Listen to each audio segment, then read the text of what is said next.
I'm Dr. Ellen Stofan, also known as Dr. E. And I'm Dr. Thomas Zurbuchen, also known as Dr. Z. I am so excited that we're ready to launch the next Mars mission. But before we talk about this, tell us, where are we here? We're at the Stephen F. Udvar-Hazy Center, which is one of our 2 National Air and Space Museums. But even more than that, we're behind the scenes, socially distancing, at our Dulles Collection Facility, where we keep aircraft and spacecraft that we don't have room for out on the floor. This is one of the newest objects in our collection. It's the testbed rover that was used for the Spirit and Opportunity rovers out at the Jet Propulsion Laboratory in California. So while those rovers were on Mars, the folks at JPL could use this rover to help understand what was happening up on Mars, where they couldn't get in there and actually fix things. I'm so excited to stand here next to this.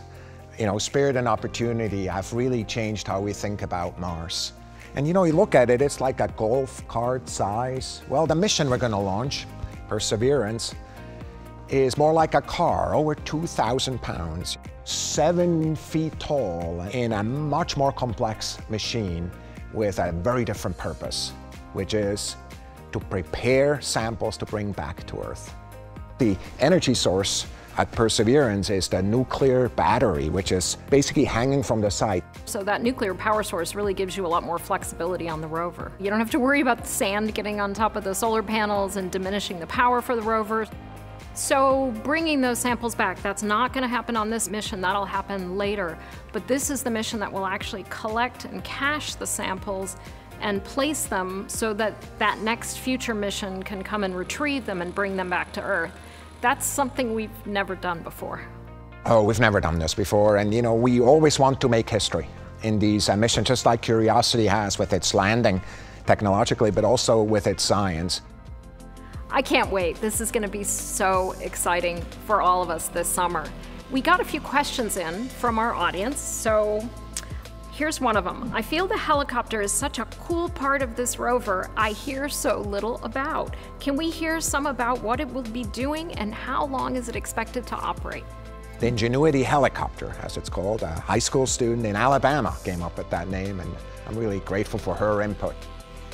Ingenuity will be the first controlled flight in another world.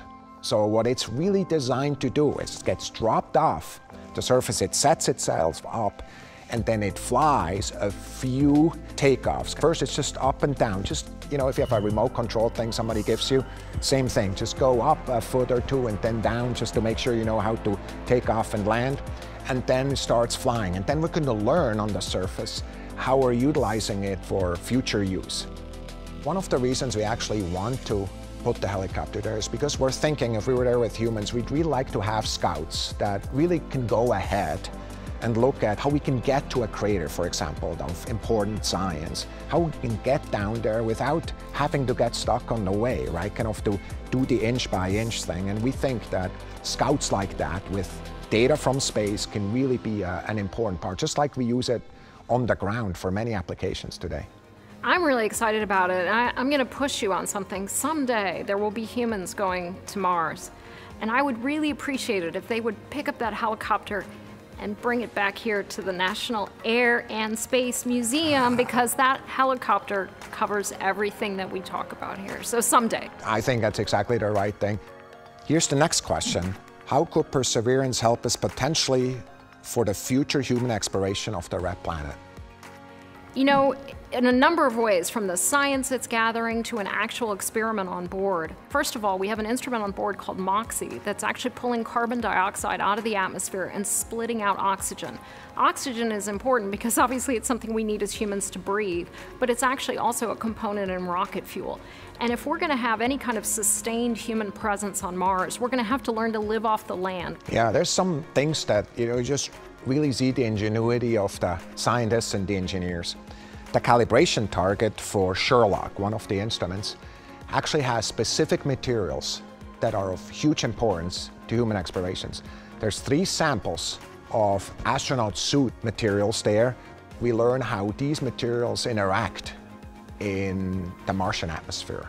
So how cool is that? That's really cool, because here with our spacesuit collection that we have here at the Air and Space Museum, you can really tell the Apollo astronauts that walked around on the moon, because their suits are covered with a very fine glassy lunar soil.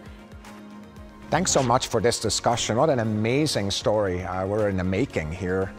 And also for doing this in this environment, full of stories, full of secrets in a place I've never been before. And I can't wait to come back for another episode of EZScience.